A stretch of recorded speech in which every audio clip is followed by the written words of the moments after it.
Master minds commerce చదవాలనుకునే 10th inter విద్యార్థుల తొలి ఎంపిక.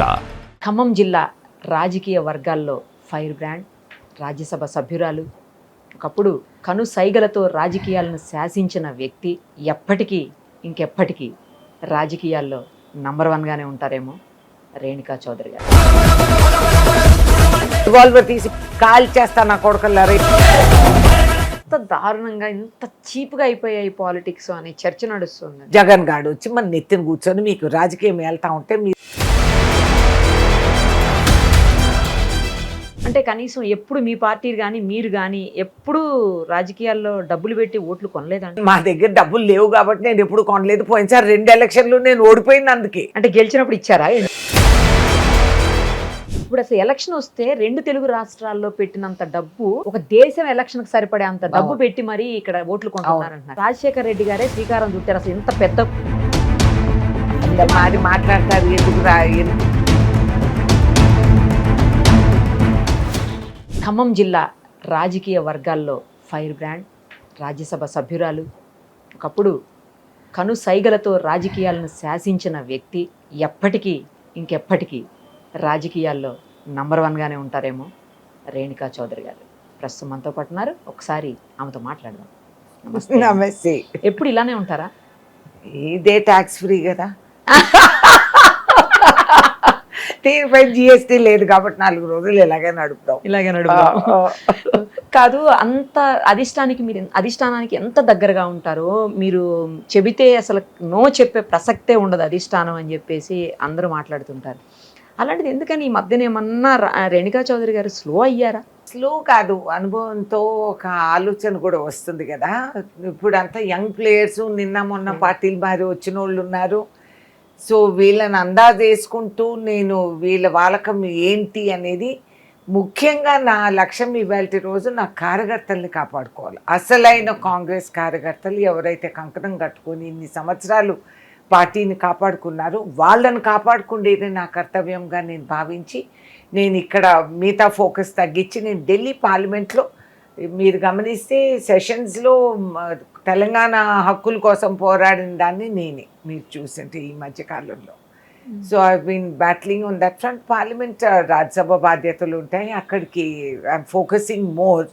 కానీ ఇక్కడ నేనేదో మైదానం వదిలి వెళ్ళిపోయినానని ఎవరన్నా అనుకుంటుంటే అది వాళ్ళు పిచ్చి, వాళ్ళ భ్రమ.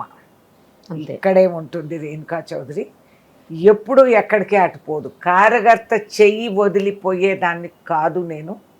కాబట్టి నా కార్యకర్తలకి న్యాయం, నా అంటే కాంగ్రెస్ కార్యకర్తలు ఎవరైతే పార్టీ కోసం పనిచేసి త్యాగాలు చేసి ఉన్నోళ్ళు ఉన్నారో వాళ్ళకి నేను రక్షణగా నేను ఇక్కడ ఉంటాను. కొంచెం జిల్లా రాజకీయాల మీద కూడా దృష్టి తగ్గించారు అని అంటున్నారు. అంటే నేను ఫ్రీగా అమ్మ ఇన్ని రోజులు అసలు అదే సుఖంగా ఉందేమో. నాకు అసలు 7 నియోజకవర్గాల్లో ఎమ్మెల్యేలు ఉండేవారు కాదు మీరు గమనిస్తే. అది నేను కాబట్టి నేను ఫ్రీగా ఎప్పుడు ఇష్టం వచ్చినప్పుడు ఆ జిల్లాకి వెళ్ళిపోయేదాన్ని, పని చేసుకునేదాన్ని, సమస్య పరిష్కరణ ఇప్పుడు మాకు 7 మంది ఎమ్మెల్యేస్ ఉన్నారు, 3 మంత్రులు ఉన్నారు, ఒక 4 చైర్మన్లు ఉన్నారు. ఖమ్మం జిల్లాకి BRS నుంచి ఒక రాజ్యసభ ఉన్నారు, BJP నుంచి రాజ్యసభలు ఉన్నారు. నేను ఓవర్లోడ్, జిల్లా ఓవర్లోడ్ అయ్యి బ్యూరోక్రసీ అంతా వంగి కుంగిపోతున్నారు. ఎందుకంటే ఎప్పుడు ఎవరు వెళ్ళినా కూడా వాళ్ళకి ప్రోటోకాలు, పుచ్చకాయలు ఇవి ఇవ్వలేక వాళ్ళు చేస్తున్నారు. వాళ్ళు చెప్పకపోయినా మాకు అర్థమవుతుంది. We also know. నేను కేంద్ర మంత్రిగా ఉన్నదాన్ని, వీళ్ళు ఒక జిల్లాకి ఒక రాష్ట్రానికి ఉన్నోళ్ళు. We have been there. యావత్ భారతదేశానికి నిర్ణయాలు తీసుకొని ఇవి చట్టాలు ఏర్పాటు చేసిన వాళ్ళని కాబట్టి మాకు తెలుసు కలెక్టర్లు వాళ్ళు ఎట్లా బాధ్యత. లోక్సభ మెంబర్ కూడా మాకున్నారు. కాబట్టి అసలు వాస్తవంగా ఖమ్మం జిల్లాలో నేను వెళ్ళాల్సిన అవసరం కూడా ఉండకూడదు నన్ను అడిగితే. ఎస్, నేను జిల్లాకి వెళ్ళిన తర్వాత నేను గొప్పగా చెప్పుకుంటాను. నేను జిల్లాకి వెళ్ళిన తర్వాత అంచెలంచెలుగా ఈ 22 సంవత్సరాలు కాంగ్రెస్ పార్టీ ఓట్ షేర్ పెంచుకుంటూ వచ్చాం. నేను గెలిచినా ఓడినా పార్టీని వదలలేదు, మర్చిపోలేదు. అక్కడ స్థానికంగా ఉంటూ ఓట్ షేర్ పెంచుకుంటూ వచ్చాం. మొన్న అల్పాయాసంగా లోక్సభను 7 అసెంబ్లీ నియోజకవర్గాలు నాకు కాంగ్రెస్ కార్యకర్తలు నిలబడి కంచుకోటగా వాళ్ళు ఉన్నోళ్ళు రాత్రింపగలు పనులు చేసి, నిన్న మొన్న వచ్చిన వాళ్ళని కూడా వాళ్ళు నోరు మూసుకొని వాళ్ళని ఆహ్వానించి వాళ్ళ గెలుపు కూడా వాళ్ళంతా కంకణం కట్టుకొని వాళ్ళు పనిచేశారు. కాబట్టి ఖమ్మం జిల్లా actually is the most powerful. మీరు చూస్తే రాష్ట్రంలో ఇంతమంది ఉన్నా ఓవర్లోడ్ కూడా ఉంటుంది, కొన్ని అవకతవకలు కూడా జరుగుతాయి. ఖమ్మం జిల్లాలో 3 మంత్రులు ఉన్నారు. ఆ స్థాయిలో అభివృద్ధి చెందుతుందని మీరు భావిస్తున్నారా ఖమ్మం? ఏమండి, ఎవరి పోర్ట్ఫోలియోస్ వాళ్ళు చూసుకుంటున్నారు తప్పితే కార్యకర్తలు సమస్య పరిష్కరణ కానీ గ్రౌండ్ లెవెల్లోకి ఇంకా వాళ్ళు దిగలేదు. మరి అర్థం కాక తెలీదు నాకు. ఊరికే పర్యటనలు పెట్టుకొని ఆడ ఫోటోలు దిగి సోషల్ మీడియాలో పెట్టుకుంటే అది that is not politics, that is not grass root politics. సమస్యలు ఉన్నాయి. కొత్తగూడెంలో 28 రోజుల నుంచి డైలీ వేజెస్ లేబర్ అక్కడ నిరాహార దీక్షలో కూర్చున్నారు. ఒక్కనాథుడు వెళ్ళి పలకరించడే. డిప్యూటీ సీఎంలు వీళ్ళు వాళ్ళు ఉన్నోళ్ళు ఒక్కరెళ్ళి వాళ్ళని పలకరించలేదే. టెంపరీ లేబర్, మన కాంట్రాక్ట్ లేబర్లో ఉన్న టీచర్ల సమస్యలు ఉన్నాయి, మరి ఒక్కరు పట్టించుకోరే. వాళ్ళు పోర్ట్ఫోలియోస్ తప్పితే వాళ్ళు అదనంగా పార్టీ పని అనేది పాటించుకోవటం లేదు. It's very disappointing. అక్కడ పీసీసీ కూడా ఇది పట్టించుకోలేదు, అది డిసప్పాయింటింగ్. ఈ అవకతవకలు ఈ కొరతలు ఉండకూడదు పార్టీలో అనేది నా భావన. పీసీసీకి సీఎం గారికి కోఆర్డినేషన్ లేదు, మంత్రులకి సీఎం గారికి కోఆర్డినేషన్ లేదు, ఎవరితోటి సరిగా కోఆర్డినేట్ చేయట్లేదు, ఎవరి నిర్ణయాలు వాళ్ళు తీసుకుంటున్నారు, ఎవరి ఇష్టానికి వాళ్ళు మాట్లాడుతున్నారు అని చెప్పేసి. తర్వాత ఈ మధ్యకాలంలో మీనాక్షి గారు వచ్చారు. మీనాక్షి గారు వచ్చిన తర్వాత కూడా అందరితో సమన్వయం చేయడానికి ట్రై చేస్తున్నా కూడా అసలు ఎవరు మాట వినట్లేదని చెప్పేసి బయట మాట్లాడుకుంటున్నారు. ముఖ్యంగా బీఆర్ఎస్ వాళ్ళు ఆరోపిస్తున్నాయి అన్నీ. బీఆర్ఎస్ అనేది అంటూ ఉంటారు కదా, వాళ్ళ మొహానికి వాళ్ళ కోఆర్డినేషన్ ఏడ్చిందా ఏమన్నానా? వాళ్ళు 3 త్రిమూర్తులుగా, ఆ కవితమ్మ ఏదో అంటుంది, ఆ కేటీఆర్ ఏదో అంటాడు, ఆ హరీష్ రావు ఇంకెక్కడో తిరుగుతాడు. కాబట్టి వాళ్ళ ఏడుపు వాళ్ళని ఆడమనండి, మా జోలికి రావద్దండి. ఎందుకు కోఆర్డినేషన్ లేదు? రోజు సీఎం రివ్యూలు తీసుకుంటున్నారు, పట్టించుకుంటున్నారు. మినిస్టర్లు కొత్తగా మొన్న వచ్చారు, వాళ్ళకు వేరే పోర్ట్ఫోలియోస్ ఇవ్వటం జరిగింది. ఆయన రోజు మీడియాని అడ్రస్ చేస్తున్నారు, కేంద్రానికి పరిగెత్తి పనులు చేసుకుంటున్నారు. సో అది వీళ్ళ చర్చ, వీళ్ళు చేసే గూగుల్స్ ప్రచారం తప్పితే నథింగ్ లైక్ దాట్. కోఆర్డినేషన్ కొంచెం తక్కువ. ఎస్, కొంతవరకు ఒక లెవెల్లో ఇక్కడ అక్కడ కొంచెం కొరతలు మాకు అనిపిస్తుంది. అది సెటరేట్ అయిపోతాయి. ఏముంది మధ్యలో మాకు ఈ జనరల్ ఎలక్షన్స్ రావటం, ఇది అది అవ్వటం, దానివల్ల అట్లా వచ్చింది. But it will be settle. ఇప్పుడు కొత్తగా బ్యూరోక్రాట్స్ అందరినీ కూడా రీషఫల్ చేశారు. So I'm very sure, I'm very confident ఇప్పుడు చక్కగా అన్నీ సెట్ అయిపోతాయి. అసలు మీనాక్షి గారికి కూడా ఎవరు సహకరించట్లేదు, ఆవిడ మాట కూడా ఎవరు వినే పరిస్థితుల్లో లేరు అని అంటున్నారండి. ఏమని? మీనాక్షి నటరాజన్ గారిని స్వయంగా రాహుల్ గాంధీ గారు ఏర్పాటు చేశారు ఇక్కడ she is a very honest women. Yeah, ఆమె నిజంగా గాంధీయన్ ఫిలాసఫీని పాటించి బతికే విధానాలు కూడా ఆవిడ పట్ల. ఆమె ఈ డాబులు ఇవన్నిటికీ ఆమె లొంగదు. సో వీళ్ళకి నచ్చకపోవచ్చు కొంతమందికి. కాంగ్రెస్ పార్టీ ఏంటో అర్థం కాని వాళ్ళు కొంతమంది వచ్చారు కదా పార్టీలోకి, వాళ్ళకి నచ్చకపోవచ్చు. ఎందుకంటే ఒక మర్సిడీస్ బెంజో, 4 చీరలు ఇవి కొనిచ్చి, 4 రెస్టారెంట్లు తిప్పి తిండి పెట్టి మైమర్పించే వాళ్ళు, డబ్బులు ఇచ్చి లొంగిచ్చుకునే వాళ్ళు ఉంటారు. అందరు రాజకీయ పార్టీల్లో ఉంటారు. అన్ఫార్చునేట్లీ ఈ కాలం రాజకీయాలు అలా తేలినాయి. కాకపోతే మీనాక్షి లొంగదు. అండ్ ఆవిడ ఏం పర్వాలేదు, ఆమెతో కోఆపరేట్ చేశారో లేదో రిపోర్ట్ మాత్రం రాహుల్ గాంధీకి చేరుతుంది, సావు కబురు చల్లగా అందుతుంది. అంతేగాని పార్టీ సుప్రీం అమ్మ. కాంగ్రెస్ పార్టీ దీంట్లో PCC is more powerful than chief minister. Chief మినిస్టర్కి పీసీసీ సమస్యలు పార్టీ దీంట్లో జోక్యం చేసుకోవడానికి కూడా స్థానం ఉండదు అనేది కాంగ్రెస్ పార్టీ దీంట్లో ఉంది. కాకపోతే మాకు సీఎం పీసీసీగా చేసిన వారు కాబట్టి ఆయనకు ఆ అనుభవం ఉంది, ఆయనకు ఆ పట్టుంది. కాబట్టి ఆయన మహేష్ గౌడ్ గారు ఇద్దరు కలిసి చక్కగా సర్దిద్దుతున్నారు. ఇక మీరు ఇందాక బీఆర్ఎస్ గురించి మాట్లాడినప్పుడు కొన్ని అన్నారు. ఇప్పుడు కవిత గారి సంగతి ఏంటి చెప్పండి. కవిత గారు బయటకు వచ్చేసి కంప్లీట్గా పార్టీ పెట్టుకుంటాను కొంతమంది అంటున్నారు, ఆమెకు అక్కడ పొసగలేకపోతున్నారని. కొంతమంది ఏమో ఏమీ కాదు ఇదంతా కావాలని చెప్పేసి చేస్తున్నారు, అందరూ ఒకటే, కావాలని కేసీఆర్ గారే ఆమెతోటి పార్టీ పెట్టిస్తున్నారని గతంలో కేసీఆర్ గారు కొన్ని కామెంట్స్ చేశారండి. మిగతా రాష్ట్రాల్లో లాగా మనకి ఇక్కడ ప్రతిపక్షాలు పెద్దగా లేవు, 2-3 ప్రతిపక్షాలు ఉంటే, అంటే మొత్తం రీజనల్ పార్టీలు 2-3 ఉంటే కనుక అప్పుడు సక్సెస్ఫుల్గా ఉంటుంది. ఏదైనా మనకి ఇక్కడ రీజనల్ పార్టీలు లేక ఒకటే రీజనల్ పార్టీ అయిపోయింది. దానివల్ల ప్రాబ్లం అవుతుంది, రీజనల్ పార్టీలు ఎక్కువ ఉంటేనే బాగుంటుంది, తమిళనాడు అని చెప్పేసి, లైక్ ఆంధ్రప్రదేశ్ అని ఆయన కామెంట్ చేశారు. ఆయన కామెంట్ చేశారు, ఇది పాసిబుల్, అది బీఆర్ఎస్తో ఏదైనా పాసిబుల్. ఎలా నమ్ముతాం వాళ్ళని? వాళ్ళు కుటుంబంలోనే వాళ్ళకి ఒక ఇది లేదు కాబట్టి ఎవడి డ్రామా వాళ్ళది. బీఆర్ఎస్లో ఏదైనా పాసిబుల్. నిజమే, ఆయన స్పాన్సర్ చేసి కవితమ్మతో పార్టీ పెట్టించి రేపు కొడుకుని కత్తిరియాలా, కూతుర్ని కిరీటం పెట్టాలా, హరీష్ రావుని మిస్గైడ్ చేయాలా, హరీష్ రావుని పక్కకు తొలగించే విధానం ఏంటి, ఇవన్నీ వాళ్ళవి ఆంతర్యంగా జరుగుతూ ఉన్న టీవీ సీరియల్. కానీ మనకెందుకు, వీ డోంట్ కేర్, వాళ్ళు ఏడుపు వాళ్ళని ఆడవని, మేము మా పని చేసుకుంటూ పోవాలి. అంటే ఇంకొక రీజనల్ పార్టీ వచ్చే అవకాశం ఉందనుకుంటున్నారు త్రూ కవిత గారు? అమ్మ, ప్రజాస్వామ్యంలో ఎప్పుడూ వస్తాయి రీజనల్ పార్టీస్, వస్తాయి సస్తాయి కూడా, కొన్ని నడవు. కాబట్టి లెటస్ సి, ఇట్లా డ్రామాలు ఎన్ని చూడలేదు, రాని, వీఆర్ వెల్కమింగ్. ఒక డెమోక్రసీలో 10 మంది మేము పార్టీలు పెడతాం, ఓకే, వెరీ గుడ్, పెట్టండి. ప్రజలు మిమ్మల్ని నమ్మి ఓట్ వేయాలి, అంతే కదా. So do it. In democracy I welcome it, no problem. Right. ఒకవేళ అలానే అనుకుంటే కేసీఆర్ గారి తర్వాత ఆ పార్టీకి అంతటి కరెక్ట్ రైట్ పర్సన్ కేటీఆర్ గారు అనుకుంటారా, కవిత గారు అనుకుంటారా, హరీష్ గారు అనుకుంటారా, మీకున్న అనుభవం ప్రకారం? ఏమండి, ఇవన్నీ మనం చూసి మనం అనుకుంటాం. ఒకప్పుడు భారతదేశం గురించి కూడా ఇలాగే అనుకుంటాం. పండిత్ నెహ్రూ తర్వాత ఎవరైనా ఊహించుకున్నారా లాల్ బహదూర్ శాస్త్రి అంత తక్కువ సమయంలో అంత స్థాయికి ఆయన వస్తారు అని యావత్ ప్రపంచం ఆయన్ని గౌరవించింది. మూగవాడు మౌని బాబా అని చెప్పి హెచ్చరించిన మన్మోహన్ సింగ్ గారు ఎవరైనా ఊహించుకున్నారా? అసలు సోనియా గాంధీ కాదు అంటే మన్మోహన్ సింగ్ గారు అవుతారని ఎప్పుడన్నా ఎవరన్నా అనిపించింది? ఆయన సొంత ఎలక్షన్ కూడా ఆయన ఓడిపోయారు. అవును, ఆయన ఎలక్షన్కి పనికొచ్చే మనిషి కాదు. ఆయన మహామేధావి. ఒక సమయంలో మీరు గమనిస్తే యావత్ భారతదేశ గౌరవం ఆయన ఒక్కరు భుజస్కంధాల పైన ఉండింది. న్యూక్లియర్ ట్రీటీ సైన్ చేసేటప్పుడు యావత్ ప్రపంచం వంగి ఆయనకు సలాం చేసింది. కాబట్టి అట్లా జైంట్స్ ఎంతమందో ఉంటారు. వాళ్ళ పార్టీలు ఎవడొస్తే నాకేంటి, కానీ అంటే మీరు పోటీగా భావిస్తారు కదా next election? Nothing. What is BRS? అసలు వాళ్ళని మేము గమనించి గ్రహిస్తే వీ హ్యావ్ టు వరీ ఎవడొస్తాడని. What do we care? We don't care. అంటే ఇప్పుడు మీరు బీఆర్ఎస్ ని అదే ప్రతిపక్షంగా భావిస్తారా, లేకపోతే బీజేపీని భావిస్తారా? వాళ్ళిద్దరూ ఒకటే కదమ్మా, దీంట్లో అనుమానం ఏముంది?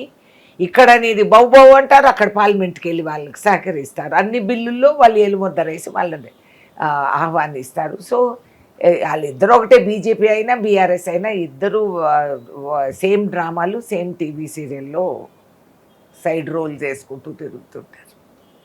నెక్స్ట్ ఎలక్షన్ ఇప్పుడు మనకి స్థానిక ఎన్నికలు రాబోతున్నాయండి. నెక్స్ట్ చాలా తొందరలోనే ఉన్నాయి. స్థానిక ఎన్నికల్లో అసలు ఇద్దరిలో ఎవరిని మీరు మీకు ప్రత్యర్థులుగా భావిస్తారు? సరైన ప్రత్యర్థి ఎవరిని భావిస్తారు? బీఆర్ఎస్ లేకపోతే బీజేపీనా? We don't care.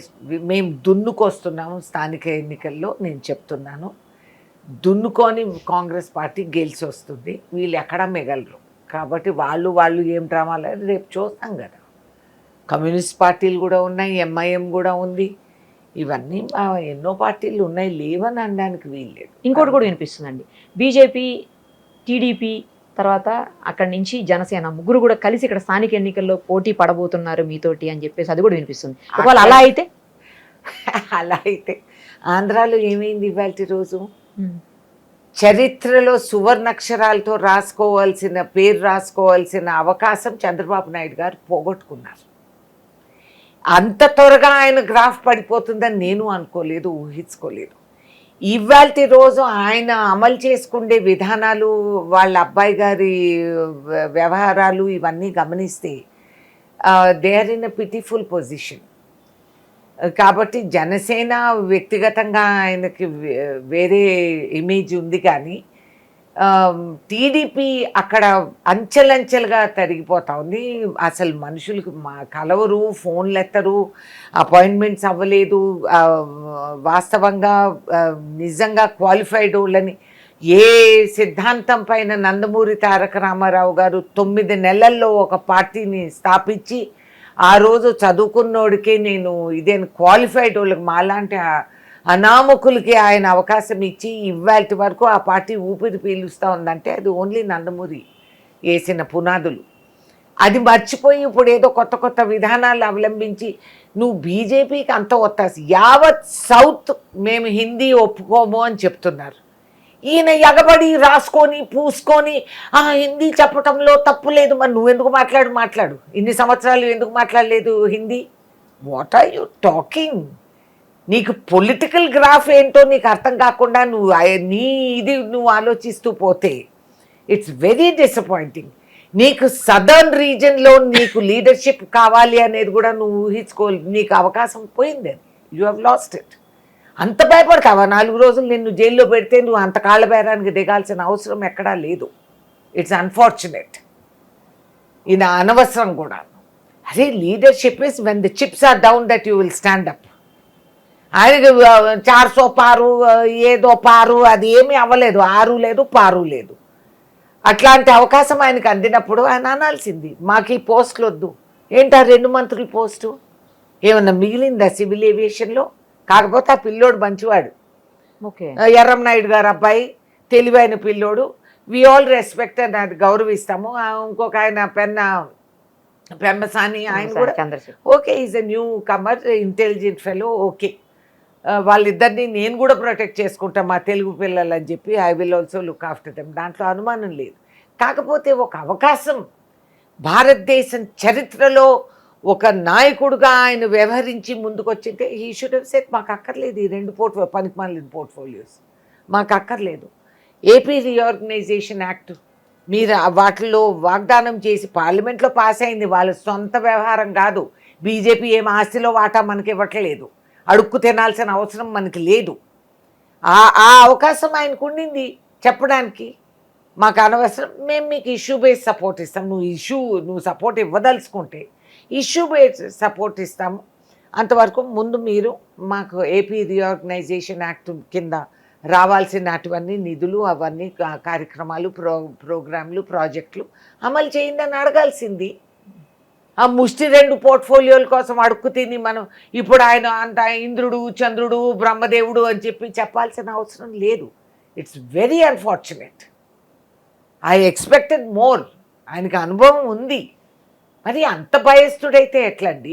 ఎవడో ఏదో అన్నాడని చెప్పి మనం మోకాల బేరానికి దిగిపోయి ఎంటైర్ సదర్న్ స్టేట్స్ అందరూ కూడా ఇప్పుడు ఇవాళ మహారాష్ట్ర కూడా చెప్పింది హిందీ ఏం కంపల్సరీ అక్కర్లేదు, మా భాష మాతృభాష అనేది ప్రతి ఒక్కరికి ఉంటుంది. నువ్వెవరు చెప్పడానికి పోయి హిందీ తీసుకొచ్చి మా అందరిని తిన్నారు రుద్దమని? And how are you deciding this? ఏంటి అసలు అట్టర్ ఫెయిలియర్. I'm sorry. ఆయనకి లాంగ్ టర్మ్ ఇది లేకుండా పొలిటికల్ ఇది కోల్పోయారు అసలు. అంటే గత ప్రభుత్వంతో పోల్చినప్పుడు ఈ ప్రభుత్వమే బెటర్గా ఉందని చాలా మంది అంటున్నారు. మరి జగన్ తర్వాత ఏదైనా బాగుంటుందమ్మా తల్లి, గుడ్డిలో మెల్ల అంటారు. ఆ రాక్షస పరిపాలన తర్వాత ఎవడైనా సరిపోతాడు అన్డౌటెడ్లీ. జగన్ పోవాలని మేము అందరం కూడా కృషి చేసినాను. నువ్వు పిలిచినా పిలవకపోయినా పిలవని పేరంటానికి వెళ్ళి అమరావతి రైతులను ఆదుకున్నాను. నేను చేయాల్సిందే. అప్పుడు అమరావతి రైతులు వచ్చి ఆహ్వానించారు. నేను కూడా ఉన్నాను.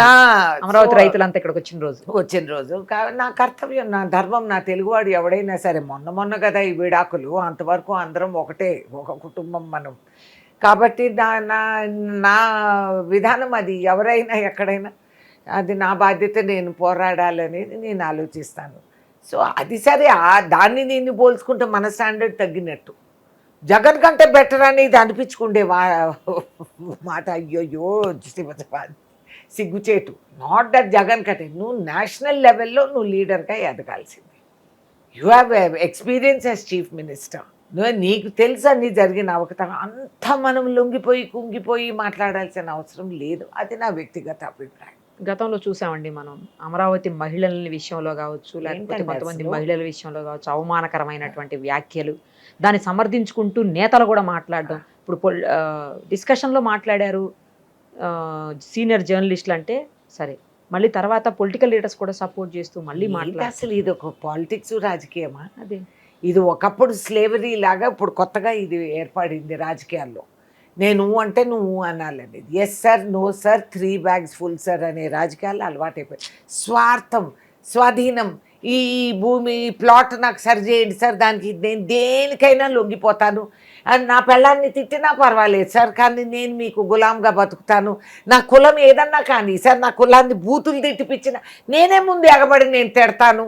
ఈ విధంగా ఆలోచించే వ్యక్తులకి మనం ఏం చెప్తామమ్మా? ప్రజలు నిలబడతారు. నాకు చాలా గర్వంగా ఉంది.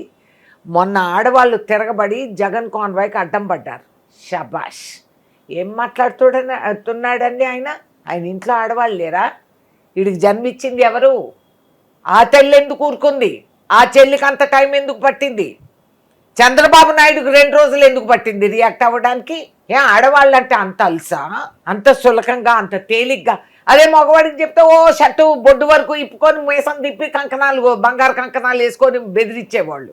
ఆడవాళ్ళంటే అంత లోకువా? ఖబర్దార్! నేను అప్పుడు చెప్తా, ఇప్పుడు చెప్తా, ఎప్పుడు చెప్తా.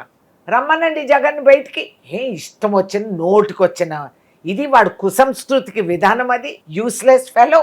ఆడు వాడి పెంపుడు పందులు ఆయన చుట్టూ ఉన్న వాళ్ళని ఆ బురదలో తిరుగుతూ వాళ్ళు ఈ హాఫ్ ఏకర్ ప్లాటు, ఒక కాంట్రాక్టు, ఒక దీనికోసం అడుక్కు తినే ఎదవలు వీళ్ళందరూ. I don't have to tolerate. కానీ మీరు చాలా సంవత్సరాలుగా పాలిటిక్స్ చూసారండి. అందులోనూ ఎన్టీ రామారావు గారు లాంటి ఉన్నతమైన వ్యక్తి దగ్గర పాలిటిక్స్ చూసారు. అప్పటికి ఇప్పటికి ఎందుకు ఇట్లా? అమ్మ, సమాజం మారింది. సమాజంలో పాటించే విలువలన్నీ మారిపోయినాయి. ఇప్పుడు దొంగతనం చేసినప్పుడు మహాదొరగారు నిలువు దోపిడీలు చేస్తుంటే వాడికి సలాములు పెట్టాలి. నిజాయితీగా ఉన్నాడు బేవకూఫోడు. నన్ను కూడా నాకు కార్యకర్తలు అంటారు, అమ్మ దేవుడు మీకు అంత అవకాశం ఇస్తే మీరు సంపాదించుకోలేదని. నిజమే, కొన్నిసార్లు నేను బాధపడతా, వ్యసనపడతా. అయ్యో 40 ఏళ్ళు రాజకీయాల్లో నేను ఎకరాలు భూమి స్వాధీనం చేసుకోవాల్సింది, పక్కింటోడిది ఎదురింటోడిది అంతా కూడా నేను కొట్టేయాల్సింది. నా వల్ల కాలేదు. కొన్నిసార్లు బాధపడతాను, ఏంటి అంత తెలివి తక్కువగా నేను మా ఆయన మెడ చుట్టూ ఒక రాతి బండలాగా నేను సంపాదించి పెట్టి ఆయన కంపెనీలు కాల్ చేశారు రాజకీయాల్లో. నా కూతురు కారు నేలేశారు, చిన్నపిల్ల స్కూల్ నుంచి వస్తే పంజగుట్ట పోలీస్ స్టేషన్ ముందు నేను రివాల్వర్ తీసి అక్కడ వెళ్ళాల్సి వచ్చింది. రివాల్వర్ తీసి కాల్ చేస్తా నా కొడుకులారా, ఎవరన్నా నీకేదన్నా ఉంటే నాతో పోరాడంతే. మా మదర్ చింతలు బస్తికి వెళ్తే ఆమెను అటాక్ చేశారు, మా ఇండ్లపైకి వచ్చారు, దాడులు చేశారు. ఇవన్నీ మా కుటుంబం అంతా కూడా అనుభవించింది. కానీ ఏం పర్వాలేదు, వాళ్ళందరూ నాతో నిలబడినందుకు ఇవాళ కనీసం నాకు ఒక పేరు మిగిలింది. ఆ పేరుకు విలువ ఉందా లేదా అది తర్వాత మాట. బట్ నేను రేణుకా చౌదరి గారు ఎప్పుడు రేణుకా చౌదరి గారు అంతేగా. థ్యాంక్ యూ మా. ఎందుకంటే నాకు హాయిగా నిద్రపడుతుంది. ఈడీ పీడీ వీళ్ళు ఎవరు రారు. నేను అంటాను వచ్చిపోయినా కూడా బాబు ఏం దొరకదు కాబట్టి ఏదన్నా ఇచ్చిపోండి అని చెప్పాలి. ఇచ్చేమంటున్నారా? అంతే, బాగుంది. అనవైతే కదా ఆడబెట్టి ఇంటికి వెళ్ళి పండు పువ్వు తీసుకొస్తారు కదా. లెటర్స్. కానీ ఇంత దారుణంగా, ఇంత చీప్గా అయిపోయాయి పాలిటిక్స్ అనే చర్చ నడుస్తుందండి. అవును, దారుణంగా ఆడవాళ్ళని చేసుకుంటూ. ఏ రోజు నిరుపేదవాడు, చదువు లేనివాడు ఓటు కోసం డబ్బులు అడగటంలో తప్పు లేదు. ఒక విధంగా వాడికి అదే అవకాశం. 5 ఏళ్లకు ఒకసారి ఆ డబ్బులు వీళ్ళు వాళ్ళు అందరు ఇచ్చేటప్పుడు వాడి ఇంట్లో ఫ్రిడ్జో టీవీనో ఏదో ఒకటి కొనుక్కుంటాడు. పోనీ ఆ పిల్లల స్కూల్ ఫీజే కట్టుకుంటాడు, ఏదో ఒకటి వాడు సుఖపడతాడు. బంగ్లాల్లో ఉన్నవాళ్ళు, బిల్డింగులు కట్టుకున్న వాళ్ళు, ఇంట్లో గెరాజ్లో 3 కార్లు ఉన్నవాళ్ళు, వీళ్ళు కూడా ఇంతవరకు అమౌంట్ మా దగ్గరికి రాలేదండి అని అంటే అసలు అసహించుకోవాలా, జాలి కలగాల, ఏమిటి వాలకం అనేది నాకు అర్థం. ఏంటి ముష్టి? ఈ 30,000 20,000 నీ బంగ్లాలో ఉండేవాడికి నీకు అది అవసరమా? నీ నెల కరెంటు బిల్లు కాదు అది. అదే కదా.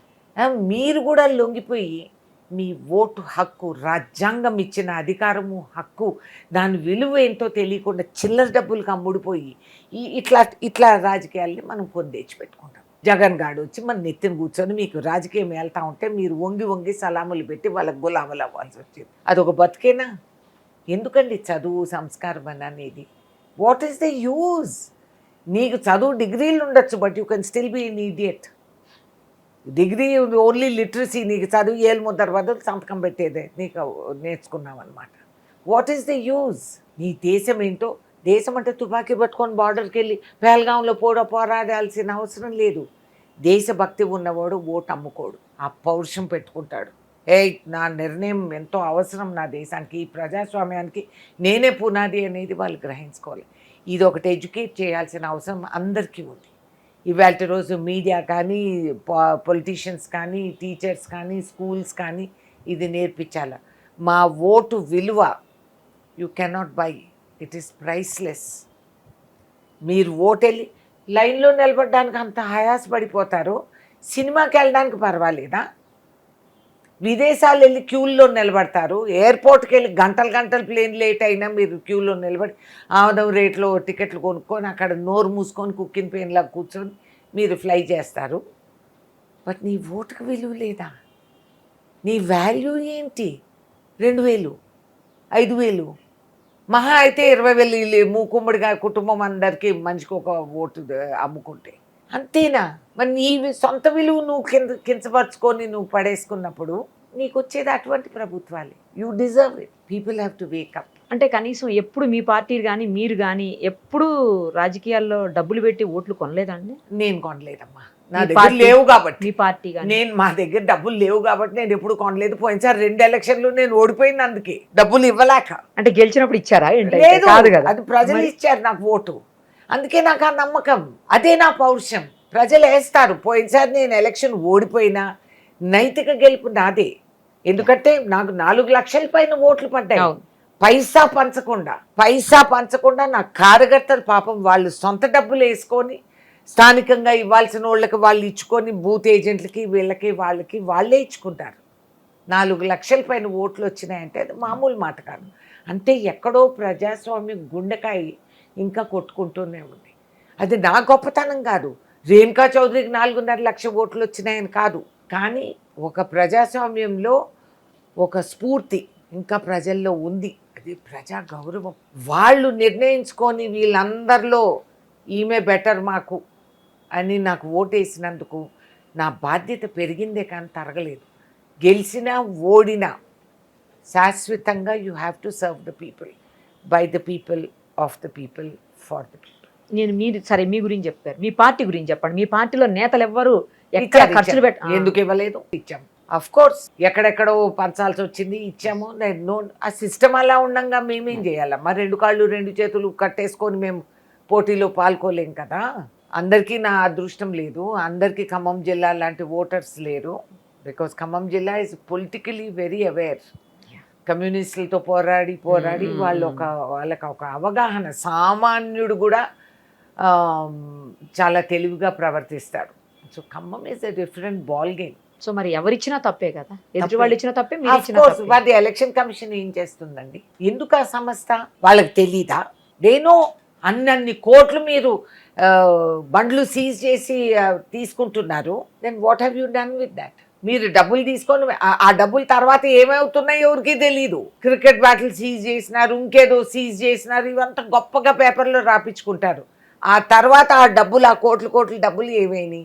ఎవరివి? ఎక్కడ వాపస్ ఇచ్చారు? ఎలక్షన్ కమిషన్లోనే ఉన్నాయా? ఉంటే దాన్ని మీరు ఎలా ఉపయోగించుకుంటున్నారు? పంపారా? You tell. ఆ ట్రాన్స్పరెన్సీ ఉండాలా? ఎలక్షన్ కమిషన్ మహాత్మా గాంధీ 3 కోతుల్లాగా మేము గాంధీ భక్తులు అని చెప్పి చెవులు మూసుకొని కళ్ళు మూసుకొని నోరు మూసుకుంటే చాలా శోచనీయం, చాలా శోచనీయం. డబ్బులు ఇచ్చినామా లేదా, ఎలక్షన్ గెలిచామా ఓడామా, అది ఎలక్షన్ గెలుపు ఓడిపో అనేది అది వేరే డిపార్ట్మెంట్, మీకు తెలుసు. నిజాయితీగా నిలబడిన వాళ్ళు ఓడిపోతారు కొన్నిసార్లు, మహాకిలాడీలు దొంగలు గెలిచి వస్తారు కొన్నిసార్లు.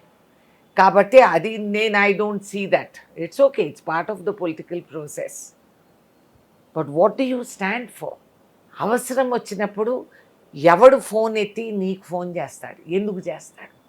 నేను కోటీశ్వరాలని కాదే, నాకు ఆస్తులు ఉన్నాయని కాదే, నేను 10 మందిని టోపీ చేసి దొంగ చిట్ ఫండ్లు పెట్టి డబ్బులు దాచుకొని ఇవన్నీ నేను చేశానని కాదే. నా దగ్గరికి వచ్చేది ఒక నమ్మకంతో. మేడం దగ్గరికి వెళ్తే నేను డబ్బులు ఇచ్చుకోనక్కర్లేదు, నాకు జరిగింది అన్యాయం, నాకు న్యాయం కావాలి. నిన్న ఒకడు కానిస్టేబుల్ దొరికాడు సెక్రటేరియట్ బయట. మా కానిస్టేబుల్ కొడుకు, తండ్రి చనిపోయాడు, వాళ్ళకి అన్న తమ్ముళ్ళు లేరు, తల్లి చనిపోయింది. వాడు కంపాషనెట్ గ్రౌండ్కి కేసీఆర్ చుట్టూ తిరిగి కంఠం చెప్పులు 2 ఇరిగి ఆరిపోయి అరిగి వాడు నిన్న ఏడిపే. నేను బయటకు వస్తే వాడు నా దగ్గరికి ఎందుకు అయ్యా బాబు, ఇంతమంది ఉన్నారు అక్కడ వెళ్ళి కాదు అంటే, లేదు మేడం ఏదన్నా జరిగితే మీరే చేయగలుగుతారు, నాకు ఇది అవకాశం, నా తండ్రి డ్యూటీలో చనిపోయాడు, నాకు కంపాషనెట్ గ్రౌండ్లో నాకు ఉద్యోగం రావాలి, న్యాయంగా రావాలి, చట్ట ప్రకారంగా రావాలి. ఎందుకు వాడికి అడుక్కు తినే పరిస్థితి వచ్చింది? దాక్షిణంగా నక్సలైట్ని వెళ్ళి పెద్ద రాంబో స్టైల్లో కేంద్రం దూరి వాళ్ళనంతా చంపేసి నరికేస్తే ఒక్కడు నోరు మూసుకొని ఉన్నారు. నక్సలైట్లు ఎందుకు ఉన్నారండి? నీ గవర్నెన్స్ ఫెయిల్ అయినప్పుడు నక్సలైట్లు వస్తారు. నక్సలైట్స్ కొత్తగా లేరు కదండి, ఎప్పటి నుంచో ఉన్నారు. ఎప్పటి నుంచో ఉన్నవాళ్ళు. మీ వాళ్ళ గవర్నమెంట్ ఉన్నప్పుడు ఇంకా చరిత్ర- ఎక్కువ ఉన్నారు. అంటే ఎప్పుడు ఉన్నారు, టీడీపీలో లేరా వాళ్ళు ఉన్నారు, సెంట్రల్ లో మీ గవర్నమెంట్ ఉన్నప్పుడు కూడా ఇంకా ఉన్నప్పుడు ఎక్కువ కూడా మంది ఉన్నారు ఉన్నారు. Of course. కానీ ఐ డోంట్ అగ్రీ దట్ ఈ విధంగా దూరి వాళ్ళని అట్లా ఈ నిర్దాక్షిణంగా చంపటం ఐ డోంట్ అప్రిషియేట్. ఎస్, వాళ్ళని పిలిచి you have to say rehabilitate. ఎంతమంది రీహాబిలిటేట్ అవ్వలేదు, అవుతారు. లేదు కాదు వాళ్ళు వ్యతిరేకంగా చేస్తే అది తర్వాత మాట. ఇప్పుడు అసలు ఎలక్షన్ వస్తే 2 తెలుగు రాష్ట్రాల్లో పెట్టినంత డబ్బు ఒక దేశం ఎలక్షన్కి సరిపడే అంత డబ్బు పెట్టి మరీ ఇక్కడ ఓట్లు కొంటున్నారు అంటున్నారు. కానీ అది రావడానికి గతంలో మీ ప్రభుత్వంలోనే రాజశేఖర్ రెడ్డి గారే శ్రీకారం చుట్టారు. అసలు ఇంత పెద్ద ఎక్కువ పెంచడానికి కారణమే ఆయన అని చెప్పి కొంతమంది మాట్లాడుతుంటారు. అది నిజమా అది అండి? మాట్లాడతారు. ఎందుకు లేవు డబ్బులు. ఎన్టీఆర్ ఒక్కడే ఆ టైంలో ఆయన నిజాయితీ కోసం నిలబడినాననేది ఆయన్ని ఇంద్రుడు చంద్రుడు అందరూ అనుకుండేవారు. ఆయన నిజంగానే అర్జునుడు ఆ కృష్ణుడు అని చెప్పి మనం భావించుకున్నాం. ఆయన చెప్పిన మాట పాటించి అటువంటి నాయకులు కూడా లేరు మనకి. ఆ రోజుల్లోనే స్టార్ట్ అయిపోయినాయి ఇవన్నీ బేరాలు. సాయంత్రం అవుతుంది. ఏ రోజైతే 10 గంటలకి మనము ప్రచారం మానిపించేసామో ఈ సెట్టింగ్ ఫిట్టింగ్ రాజకీయాలు స్టార్ట్ అయ్యాయి. ఆ రోజుల్లో మమ్మల్ని పీకేసేవాళ్ళు ప్రజలు. రాత్రి 2ంటికి కూడా మీరు రావాల్సిందే బస్తీకి. చచ్చిపోయే వాళ్ళం, అలసిపోయి. అసలు నాకు బాగా గుర్తు ఒక ఇన్సిడెంట్. మా ఊరు చేరాల్సింది ఎక్కడ కర్నూలు కడప అనుకుంటా. అప్పటికే already 2 o'clock in the morning అయిపోయింది. మేము ఆ రోడ్డు మీద కాన్వాయ్ అంతా వెళ్తున్నాం, వాపస్ క్యాంప్ ఆఫీస్కి వెళ్ళిపోవాలి. వెళ్తూ ఉంటే పక్కన ఇసుక దెబ్బల పైన జనం ఎవరు 5-6 మంది పడుకొని ఉన్నారు. హైవే పక్కన ఇసుక వేసి మేము దాటి ఇంకా మేడం లేదు ఈ ఊర్లోకి వెళ్ళాలంటే ఇప్పుడేంది అయ్యా 2ంటికి, ఇంకేం ఊరు లేదు పారు లేదు, పదండి అన్న. మా కాన్వాయ్ కొంచెం సేపటికి ఒక కంతిరీగా మోగినట్టు ఒక ఆటో శబ్దం వస్తుంది అని. ఆడొచ్చి మమ్మల్ని ఓవర్టేక్ చేసుకొని ఆటో వాడు అడ్డం పడుకున్నాడు. కార్యకర్త రోడ్డు మీద అడ్డం పడుకొని, ఓకే నా మీద నుంచి వెళ్ళాల్సిందే, నేను మాట ఇచ్చాను ఊరికి మిమ్మల్ని తీసుకొస్తానని, తిరిగి రావాలి. అప్పటికి మేము ఆల్రెడీ 11-13 కిలోమీటర్లు దాటి వచ్చేసాం. ఓకే, ఆడు పాపం ఆటో లేపుకొని ఎక్కి వచ్చి క్యాచప్ అయ్యేటప్పటికి అంత టైం పట్టింది. మా గన్మెన్లు అందరూ వాడిని బలవంతంగా లేపడానికి ట్రై వాడు అన్నాడు, నేను చావనన్నా చేస్తాను కానీ మీరు రావాల్సిందే. నేను విసుక్కుంటూ కసురుకుంటూ, సరే తిప్పండి తిప్పండి. వాడు అంతగా వచ్చినప్పుడు 2ంటికి నిద్ర పోగొట్టుకొని వాడు వచ్చాడు ఆటో వేసుకొని. వాడు మాట పోగొట్టుకోకూడదు, పదండి తిప్పండి అయితే అందరూ వాడిని తిట్టుకుంటూ మేమంతా తిరిగి వెళ్ళాం. ఓకే, వెళ్ళేటప్పటికి వాడు ముందు ఎంత ఉత్సాహం, ఎంత ఉద్రేకం. నిజంగా ఆలోచిస్తే you have to be so humble. నీకు అట్లా ఓటర్సు, అట్లా కార్యకర్తలు, నిన్ను నమ్ముకున్న వాళ్ళు ఈ భారతదేశంలో ఉన్నారు అనేది రాజకీయాల్లో మనం చూసుకోగలుగుతాం. ఎంత గొప్ప అవకాశం నాకు భగవంతుడు కలిగించాడు. ఆడు తిరిగి వచ్చి అమ్మగారు వస్తున్నారు అని ముందు నేను తిట్టుకుంటూ పోయాను. ఊరంతా నిద్రపోతా ఉంటే గ్రామం, ఈడేదో నన్ను తీసుకెళ్తున్నాడని. నేను తీరా వెళ్ళి చూస్తే ఆ ఇసుక దెబ్బ మీద పడుకున్న వాళ్ళు డప్పులోళ్ళు. ఓకే, సో వాళ్ళు నిద్రమొహాలు కళ్ళు రుద్దుకొని వాళ్ళు డప్పులు మురళి డప్పు డప్పు డప్పు డప్పు మెల్లగా మురళెట్టారు. గ్రామంలోకి హైవే నుంచి దిగి మనం పోవాలా. లోపలికి వెళ్ళాం. ముందు ఒక లైటు, మళ్ళీ 2వ లైటు, 4 లైట్లు. అందరూ కళ్ళు నలుపుకుంటూ లుంగీలు అడ్డంగా కట్టుకొని లేడీస్ అందరు వాళ్ళ వెనకాల నిలబడి ప్రతి ఒక్కరు తలుపులు తీసి నేను చెప్పే సుత్తంతా కూడా వాళ్ళు వింటున్నారు. ఆ టైంలో అక్కడికి వెళ్ళేసరికి 2:33 అయిపోయింది. 3 దాటింది. సరే ఇంకా సరే ఒకసారి మాట్లాడటం మొదలైనప్పుడు మనకి ఉత్సాహం వస్తుంది. మాట్లాడాను, అందరూ వాళ్ళు చప్పట్లు కొట్టిన వాళ్ళు కొట్టారు. బయలుదేరాను. అప్పుడు నాకు ఆలోచన కలిగింది, ప్రజాస్వామ్యం అంటే ఇదే బహుశా. ప్రజలు నిలబడి నిర్ణయం తీసుకుంటున్నారు. అర్ధరాత్రి వేళ కూడా వాళ్ళు లేచి ఒక నిర్ణయానికి వస్తున్నారు. అప్పటికి వాళ్ళు ఓటు వేస్తారో వేయరో నాకు డౌట్. కానీ మీకు ఒకటి తెలుసా, ఎలక్షన్ రిజల్ట్ వచ్చినప్పుడు నేను ప్రత్యేకంగా ఆ గ్రామం కోసం వెతికా. వీళ్ళ దగ్గర ఎన్ని ఓట్లు వచ్చినాయి, హైయెస్ట్ ఓట్స్. సూపర్. అసలు ఆ ఒక్క వ్యక్తి, కరుడు కట్టిన కార్యకర్త, వాడు తెగించి తీసుకెళ్ళి నన్ను చూపించి నా కోసం ఓట్లు వేయించినాడంటే శబాష్. ఎంత సేవ అండి అది, ఎంత నిస్వార్థ సేవ. వాడికి వచ్చింది ఏంటి, ఒక పార్టీలో పోస్టు లేదు, వాడు లేదు. అటువంటి వ్యక్తి వాడు చేయగలిగాడు. ఇప్పుడు ఆంధ్రాలో టీవీల్లో మీకు ఎక్కువ కనిపిస్తూ ఉంటారు బాలకోటయ్య గారు. అవును, ఆయన ఏం కోరి చేస్తున్నాడు, అవును, ఎంత స్పష్టంగా, ఎంత క్లియర్గా, ఎంత నిర్భయంగా ఆయన మాట్లాడతారు, లాజికల్గా. I'm great fan of his. అవునా? మరి ఆయన చూసాను నిజంగా అట్లాంటి వాళ్ళు ఇంకా మిగిలారా అనేది. నాకు ఐఎమ్ హ్యాపీ. ఆయన కోరింది ఏమీ లేదు, he's fighting for the purpose. అట్లా నాకు అనిపిస్తుంది ఆ 10 o'clock ప్రచారం మనం అనిపిస్తాం. మంది నిద్రపోవచ్చేమో కానీ సోమారిపోతులు నాకేం వస్తుందని చూస్తుంటారు. ఇప్పుడు ఆ కార్యకర్త మీకు టచ్ లో ఉన్నాడండి? లేదమ్మా, కొన్ని సంవత్సరాలు వాడు ఫాలో చేశాడు మా చుట్టుపక్కల వాళ్ళతో. ఓకే. కానీ నిజంగా అట్లా నేను వాడిని మర్చిపోలేదు. అదే కదా, మీరు అంత బాగా ఇవాళకి కూడా వాళ్ళు అట్లాంటి వాళ్ళు, అట్లా కార్యకర్తలు, ఆ ఉద్రేకం, ఆ ఉత్సాహం తక్కువగా అనిపిస్తుంది. కానీ ఖమ్మం జిల్లాలో ఉన్నారు ఇప్పటికీ. ఏమి వాళ్ళ ఆస్తులు అమ్ముకొని, కంటాలు చించుకొని, చెప్పులు అరిగిపోయి, వాళ్ళు మర్డర్లకి గురయ్యి ఎంతో చేసి ఇవాళ కూడా కాంగ్రెస్ అంటే జెండా పట్టే వాళ్ళు ఉన్నారు. Hats off. మీరు ఇప్పటికీ అప్పుడులాగే ట్రాక్టర్ నడుపుతుంటారు ఊరు వెళ్ళినప్పుడు? ఆఫ్ కోర్స్, ఇప్పటికి కూడా చాలా మంది నా సర్పంచులు కొత్త ట్రాక్టర్ కొనుక్కొని నా జెండా కట్టేసి కాంగ్రెస్ జెండా పెడతా. మేడం వచ్చి ఫస్ట్ ఆమె నడపాలని. చాలా మంది ఇక్కడ కొత్త కార్లు కొనుక్కొని ఫస్ట్ తీసుకొస్తారు. లాస్ట్ టైం వచ్చి మీరు ఫస్ట్ మీరు కొంచెం నడపండి, ఒక ఆడ మనిషి నడుపుతుందా లేదా అనే అనుమానం లేకుండా నాకు అందిస్తారంటే వాళ్ళకి ఎంత గ్రేట్ మైండ్స్. నేను చెప్పిన చదువుకున్న నా పార్లమెంట్ నాతో పాటు ఉన్నోళ్ళు, వాళ్ళు ఎవరు మగోళ్ళు, వాళ్ళ బండి నేను అడిగితే లేదు నా డ్రైవర్ వస్తాడు, ఎందుకు నేను తీసుకెళ్తా, ఏం అవసరం వచ్చింది, ఇవన్నీ అడుగుతారు. నీకంటే బెటర్ డ్రైవర్ నేను అనేది వాళ్ళు నమ్మలేదు. ఇప్పటికీ నడుపుతున్నారు. జేసీబీలు కూడా, జేసీబీ కూడా ఆఫ్ కోర్స్. ఇప్పుడు స్టిల్ ఆఫ్ కోర్స్. అమ్మో, ఏముందా? ఎలా నేర్చుకున్నారు జేసీబీలు, ట్రాక్టర్లు ఇవన్నీ? అసలు నేను మా పొలం పైన చిన్నప్పుడు, నేను 13 ఏళ్ళ పిల్లగా ఉన్నప్పుడు మా పొలం డ్రైవర్ జ్వరం వచ్చి పడుకున్నారు. అప్పుడు మా తాతగారు అన్నారు, ఇంట్లో కూర్చొని లోడా వాగేది కాదు పదా అని. నాకు అగ్రికల్చర్ ఇంట్రెస్ట్ అలా పుట్టుకొచ్చింది.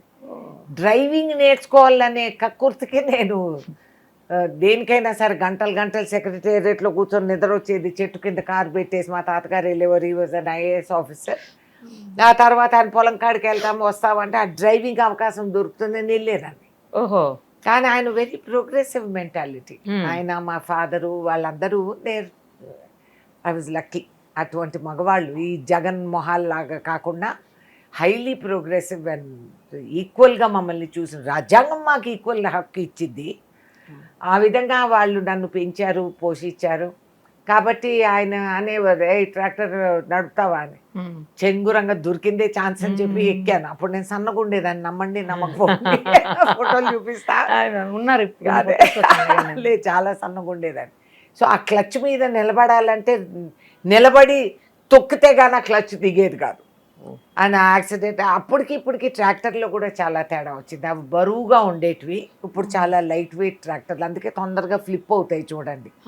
అది సరిగ్గా మనం ట్రైలర్ పెట్టుకొని వైడ్ ఆర్క్ కట్ చేయకపోతే టక్కుమని అది ఫ్లిప్ అవుతుంది ట్రక్తో, వెనకాల ట్రైలర్ ఉంచుకొని లోడు. సో నేను ట్రాక్టర్ నడపటం అలా నేర్చుకున్నా. నేను సరదాగా 2 రోజులు నడిపేశాను గొప్పగా. అండ్ ఒళ్ళంతా నొప్పులు, హోనం, మిట్ట మధ్యాహ్నం ఎండ. ఆ రోజుల్లో టోపీలు, స్కార్ఫ్లు ఎవరు ఇచ్చేవాళ్ళు కాదు. అండ్ ఇంటికి వస్తాను తాతగారికి తిట్లు పడేటివి, నాకు తిట్లు పడేటివి.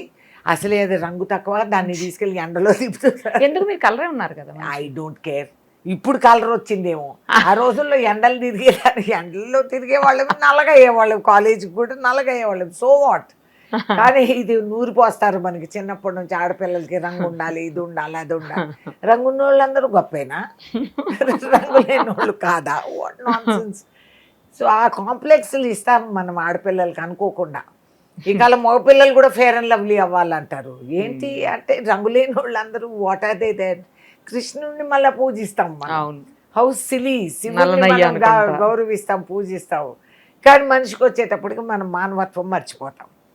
సో ఈ విధంగా వాళ్ళు తాతగారు చెప్పేవారు, వాళ్ళు అనేవాళ్ళు అసలే ఇది అదుపులో ఉండదు, దీనికి ఇవన్నీ నేర్పిస్తున్నారు, ఎండలో దిప్పుతున్నారు, దాని మొహం చూడండి, ఇది అదే. బట్ ఈ డెంట్ కేర్. ఆయనతో నేను నేర్చుకున్నాను. మేము దారంబడి పోతూ ఉంటే, రైతు మిట్ట మధ్యాహ్నం ఎండలో నడుస్తూ ఉంటే ఆయన గ్రహించిన రైతు అనేది కారు ఆపేవారు. ఎవడో అనామకుడు కారు ఎక్కమనేవారు. అక్కడ ఆటోలు బస్సులు ఉండేటివి కాదు దిండిగల్ దారిలో. సో ఎక్కించుకొని ఎక్కడ నువ్వు ఎక్కడ నీ పొలం ఏంటి, ఎన్ని ఎకరాలు, ఏమి వేసావు, ఇవన్నీ అడిగేవారు. సో అలా మీకు ఇంట్రెస్ట్ అది నాకు తెలియకుండా ఇంట్రెస్ట్ వచ్చింది. నాకు తెలియకుండా వితౌట్ రియలైజింగ్ ఆర్గానిక్గా నాకు ఆ ఇంట్రెస్ట్. సో వినేదాన్ని. దెన్ ఆ తర్వాత ఏ పంట అక్కడ మిర్చి గిర్చి కోస్తూ ఉంటే సొరకాయలు ఇవన్నీ ఉండేటివి. సో దిగినప్పుడు మేము మా పొలం కాడికి వెళ్ళేటప్పటికి అవన్నీ కోతలు జరుగుతూ ఉంటే ఆయన తీసుకెళ్ళు ఇంటికి తీసుకెళ్ళి, ఇంట్లో ఆడవాళ్ళు ఉంటారు, పిల్లలు ఉంటారు, తీసుకెళ్ళి కాయగూరలు ఇవి అవి అన్ని మిర్చి ఇవన్నీ వేసి ఇచ్చేవాళ్ళు. ఎప్పుడూ అనుకోలేదు. ఆ తర్వాత ఒకసారి అక్కడ ఏదో అయింది, వెదర్ క్లైమేట్ చేంజ్ ఏదో అయింది. ఎప్పుడు తాతగారు వచ్చి అడిగేవారు, వాడేమైనాడు, ఈడేమైనాడు, ఆ రైతు ఎక్కడున్నాడు సార్, పాపం వాళ్ళు చాలా నష్టపోయారు, ఆ విత్తనం మొలవలేదు ఏదో చెప్పేవారు. అంటే మరి వాడు తినేదేంటి, ఒక 4 బస్తాలు ధాన్యం పంపించండి. ఆ ఇచ్చి పుచ్చుకోటాలు రైతాంగంలో ఉండేదమ్మా. ఉన్నవాడికి లేనివాడికి లెక్క లేకుండా ఉన్నవాడు ఇవ్వాల్సిన కర్తవ్యం వాడిది అనేది ఒక భావన ఉండేది. ఇండ్లల్లో, మా ఇండ్లల్లో కూడా, మా ఊర్లల్లో వెనకాల దొడ్డిదారి తీసి పెట్టేవాళ్ళు. ఎక్కువగా దళితులు వారభోజనాలు పెట్టి పిల్లలకి చదివిపించేవాళ్ళు. ముఖ్యంగా చౌదరి కుటుంబాల్లో ఇది అలవాటు. గ్రామాల్లో ఎక్కడ ఏ గొడవ అయినా కూడా వెనకాల దొడ్డిదారి తలుపు తీస్తే వాళ్ళందరూ లోపలికి వచ్చేసేవాళ్ళు. మాకు చిన్నప్పుడు మాకు అర్థమయ్యేది కాదు. మాకు వెరీ హ్యాపీ. సమ్మర్ హాలిడేస్లో ఊరు వెళ్తే ఈ పిల్లలందరూ ఉన్నారు ఆటలాడేదానికి. ఖోఖోను, గిల్లి డండా ఇవన్నీ మేము ఆడేవాళ్ళం వాళ్ళతో పాటు సరదాగా. సో పండగ పూట దీపావళికి వాటికి కూడా వాళ్ళకి వస్త్రాలు, పుస్తకాలు కొనిచ్చేవాళ్ళము. అంటే అది ఒక ఆనవాయితీ, అది ఇంట్లో ఒక అలవాటు. కొత్తగా ప్రత్యేకంగా ఈ సెల్ఫీలు ఇవి లేవు ఆ రోజుల్లో. ఎవడు చూసేవాడు కాదు, సగం మందికి తెలిసేది కూడా కాదు. But you have to do it, that is the way it is అని ఒక అనుకోకుండానే నేర్చుకున్నాం. సో చక్కగా అలవాటు. మజ్జిగ, బోల్డ్ అంత మజ్జిగ మిగిలేదు. ఆవులు ఇంట్లో ఉండేటివి, గేదెల ఇంట్లో మరి మనం పాలు అమ్మం కదా. సో అది అలాగే వాళ్ళకి మజ్జిగ జీల కొట్టేసి ఇవి అవి ఇచ్చేవాళ్ళము. అది ఆంధ్ర సైడు, ఈ సైడు రాయలసీమ సైడు, ఇక్కడ మదనపల్లి సైడు సేదిగాళ్ళు అందరూ అన్నానికి వచ్చేవాళ్ళు. వాళ్ళకి సంగటి ముద్దలు, అంత నువ్వులు పచ్చడి, అంత మజ్జిగి పోసేవాళ్ళు. నేను వాళ్ళతో పాటు కూర్చొని తినేదాన్ని. నాకు సరదా. కానీ ఒక అబ్బాయిలా పెరిగినట్టున్నారు కదా, అబ్బాయిలాగా అమ్మాయి ఏంటి పనులు చేయటం అన్నీ చేయాల్సిందే. ట్రాక్టర్లు నడపటం, కారు కడగటం, మార్చటం, పంచర్ కూడా. అబ్బో క్లీనర్. నేను కొద్ది సంవత్సరాలు నా బతుకు క్లీనర్ బతుకు. ఇంట్లో ఏ కారు రిపేరు, క్లీనింగ్ ఉన్నదే కాదు. బుల్లెట్ కూడా నడిపేవాడు ఆఫ్ కోర్స్. కాలేజీలో పెద్ద చర్చ అప్పుడు, పెద్ద కాంట్రవర్సీ. అమ్మో ఏంటి ఆడపిల్ల మోటార్ సైకిల్ రోడ్డు మీద పోయే రోమియోలు అందరూ పిచ్చి పిచ్చిగా వ్యవహరించే వాళ్ళు. నా బైక్ ముందుకు వాళ్ళు బైకులు వేసుకొని రావటం, ఈ సిల్లీవన్నీ కాలేజీలో బైక్ పెట్టుకుంటే గాలి తీసేయటం, అయ్యో ఈ న్యూసెన్స్లన్నీ ఉండేటివి. ఆడపిల్లగా అనుభవించాలి ఇవన్నీ. కొద్ది రోజులకి వాళ్ళకి కొట్టారా అట్లా గాలి తీసిన? చైన్ తీసి కొట్టా, మోటార్ సైకిల్ చైన్. అది పెద్ద హిస్టరీ నాది. అవునా? రౌడీయా అయితే రేణుకా చౌదరి గారు కాలేజ్ డేస్ లో? అంటే ఫాదర్ అనే ఏడుపెందుకు, నువ్వెందుకు ఆడవాలి, ఎదురువాడు వాడు ఆడవాలి కదా, నీకెందుకు ఏడుపు. చైన్ వచ్చిందా లాగటానికి అండి? ఎందుకు రాదు, ఊరికే ఊడిపోతుంది. పాత మోటార్ సైకిల్ ఊరికి తీసి 2 ఉతికినా నాకు ముళ్ళు మండి. అప్పటి నుంచే నాకు అలవాటు. చేతికి నకిల్ డస్టర్స్ ఇట్లా వేసుకొని తిరిగే ముక్క అంటారు. తీసి వెనకాల నుంచి ఒక్కటేసి జరుగని. ఆడపిల్లలకి బజార్లో 10 మంది మగవాళ్ళల్లో తిరగాలంటే మామూలు మాట కాదు. ఇప్పుడేవో చట్టాలు ఇవి వచ్చుకున్న అవగాహన అదేం లేదు. మనిషి అంటే ఓన్లీ నువ్వు మా ఆట కోసమే, నువ్వు మా పర్క్స్ కోసం నువ్వు పుట్టావు, నువ్వు ఇల్లు దాటి వచ్చావు అంటే you are a free woman. నిన్ను మేము ఏదన్నా ఆడుకోవచ్చు. నోటుకు వచ్చిన మాట, ఇష్టం వచ్చిన క్యారెక్టర్ అన్నీ మనకు రుద్దుతారు. 10 మంది మగవాళ్ళల్లో ఒక ఆడమనిషి కూర్చొని మాట్లాడితే ఆమె మీద అనుమానం. మగోళ్ళ మనసుల్లో ఏముందనేది ఎవడు చూడ, అది పెద్ద మొనగాడు వాడు. ఇవన్నీ చూసి మేము మైదాన్ సాఫ్ చేసి వచ్చాం. సాఫ్ చేసి వచ్చా. భయపడేవాళ్ళ మీరు వస్తుంటే కాలేజ్కి? అప్పటికే నా తర్వాత పేరు తర్వాత. ఉండింది. అమ్మో ఆమె వస్తుంది రాని. ఒకసారి నా క్లాస్మేట్ ఒక అమ్మాయి ఇంకా ఉంది విదేశాల్లో, ఓకే. మొన్న వచ్చిపోయి మేము బెంగళూరు వీళ్ళందరినీ కలుసుకున్నాం. మా ఓ. క్లాస్మేట్స్ అందరు we had such a nice time. అవునా? మళ్ళీ కాలేజ్లో ఉన్నట్టు అనిపించింది మా అందరికి. ఆ అమ్మాయి పాపం వెరీ క్వైట్. ఆమె అందరిలో ఒక ఆమె వినయం. ఆమె బస్సు ఎక్కుతా ఉంటే వాడు వెళ్ళేవాడు, ఆమె సరిగ్గా బస్సు ఆగిద్దాం బస్సు ఎక్కుతా ఉంది, వాడు నా అమ్మాయితో మిస్బిహేవ్ చేశాడు ఆమె మీద చెయ్యేసి. అప్పుడు నేను అప్పుడే మోటార్ సైకిల్ లేడీస్ దీంట్లో పార్క్ చేసి నడిచి వస్తున్నా, చూసాను. నాకు చెడ్డ కోపం వచ్చింది. ఆ బస్సును ధమాన్ కొట్టా. ఆడు బ్రేక్ వేసాడు డ్రైవర్, ఎందుకంటే వాడికి తెలియదు పాపం వెనకాల ఏమవుతుంది. ఈ పిల్ల తల ఉంచుకొని బడబడాయి ఏడుస్తా ఉంది. నాకు ఇంకా రెచ్చిపోయి వాడిని కాలర్ పట్టుకొని 2 వేసేటప్పటికి. అయితే ప్రజలు కూడా ఆ రోజుల్లో అట్లా ఉండేవాళ్ళమ్మా. హెల్ప్ చేసేవాళ్ళు. వాళ్ళందరూ ఆడపిల్లకి ఏమన్నా అయితే ఊరుకునేవాళ్ళు కాదు. అందరూ ఆటో డ్రైవర్లు వాళ్ళు అందరు దిగి వాడిని సాగుబాదారు. సో ఆ తర్వాత పేరు అమ్మో ఆమెతో న్యూసెన్స్ అనే పేరు అప్పటికి ఇప్పటికీ అలాగే ఉంటుంది. రాజకీయాల్లో కూడా చాలా మంది ఆమె వస్తే మాకు న్యూసెన్స్ అని వాళ్ళు అనుకుంటారు. రెబల్ కదా. I don't care. నీకోసం నేను పుట్టలేదయ్యా. I have been born for a different purpose. Yes. I'm not here for your entertainment. So I will do what I have to do. Phone tapping వ్యవహారం అనేది ఇప్పుడు మామూలుగా చర్చ లేపట్లేదు రాజకీయ వర్గాల్లో కూడా. రాజకీయ వర్గాలే ఉంది, బ్యూరోక్రాట్స్లో కూడా చాలామంది ఇన్వాల్వ్ అయి ఉన్నారని చెప్తున్నారు. తర్వాత ఒక పక్క నుంచి షర్మిలా గారు 2 రాష్ట్రాల పాత సీఎంలు ఇద్దరు కలిసి ఫోన్లు ట్యాప్ చేశాను. నేను అప్పట్లోనే చెప్పాను, నాకు సుబ్బారెడ్డి గారు కూడా చెప్పారు, నాది నా హస్బెండ్ది చేశారని చెప్పి ఆవిడ కూడా మొత్తుకుంటా ఉన్నారు. సో అసలు ఏంటి ఫోన్ ట్యాపింగ్ చేయటం ఎందుకు, దానివల్ల ఏం యూజు, నిజంగానే ఇద్దరు సీఎంలు కలిసి చేసేటువంటి పరిస్థితులు ఉండుంటాయంటారా షర్మిలా గారు అన్నట్టు? అమ్మ, రాజకీయాల్లో ఏదైనా సహజం. నథింగ్ ఈజ్ ఇంపాసిబుల్ పాలిటిక్స్లో. అండ్ ఫోన్ ట్యాపింగ్ మన దేశమే కాదు, యావత్ ప్రపంచంలో ఎన్నో సందర్భాలుగా ఎన్నో ప్రభుత్వాలు ఇది అమలు చేసుకుని పేగసస్ అనే టెక్నాలజీని ప్రత్యేకంగా ఇజ్రాయెల్కి వెళ్ళి తీసుకొచ్చి ఏర్పాటు చేసిన ముఖ్యమంత్రులు మన దగ్గర ఉన్నారు, మాజీ ముఖ్యమంత్రులు ఇప్పుడు. సో ట్యాపింగ్ జరిగింది, ఇది వాస్తవం. ఎందుకు చేస్తారంటే మీరు ఏ నెక్స్ట్ స్టెప్ వేయదలుచుకున్నారో వాళ్ళు అది చూస్తారు, దాన్ని బట్టి మిమ్మల్ని ఎక్కడ ఇరికించాలి, ఎలా చేయాలి, ఈ రాజకీయం ఈ విధంగా సర్కంఫెంట్ చేయాలి, దానికి చట్టాలు ఉన్నాయి. నా ప్రైవసీ యాక్ట్ ఉంది. నా ఫోన్ మీరు ట్యాప్ చేస్తే I can take you to court. కాకపోతే అది అడ్మిసిబుల్ ఇన్ కోర్ట్ ఎవిడెన్స్ కాదు, అదొక ఇబ్బంది మనకి. ఇల్లీగల్గా ట్యాప్ చేశారు కాబట్టి మనం కోర్టుకు వెళ్ళి చెప్పలేము, ఇదిగో చూడండి సార్ మమ్మల్ని ట్యాప్ చేశారు. ఎంతమందో ఇక్కడికి వస్తారు, రికార్డింగ్ చేస్తారు ఫోన్లు. ఇప్పుడు కొత్త ఫోన్లు, చీప్ ఫోన్లు అన్నింటిలో అదొకటి ఉంది. నువ్వు కూర్చో ఇక్కడ నుంచి రికార్డింగ్ చేసి ఎవడికో వినిపించి వాడు పెద్ద మొనగాడు. I don't care. వినిపించరా, నేను ఒకరి వెనకాలనే మాట కాదు, నేను అనేదంతా నీ ముందు అంటాను, వాళ్ళ ముందు అంటాను. రికార్డింగ్ చేయి, నువ్వేం చేస్తావు దీన్ని, వాడికి వినిపిస్తావు, అంతకు తప్పితే ఏంటి, నువ్వు అది బయటకు వచ్చిందంటే నువ్వు జైలుకి వెళ్తావు, అంతే, నేను కాదు. సో అది వాళ్ళకి అర్థం కావాలి. సో ఇట్లా చీప్ టాక్టిక్స్ అన్నీ చేసి ఒక డెమోక్రసీని సబ్వర్ట్ చేసే విధానం ఇది ఫోన్ ట్యాపింగ్. అండ్ ఇప్పుడు దానిపైన చర్య తీసుకుంటారు. Let us see what will happen. Telugu రాష్ట్రాల సీఎంస్కి ఎన్ని మార్క్స్ వేస్తారు 100కి? ఆంధ్రాకి ఐ విల్ గివ్ డౌన్.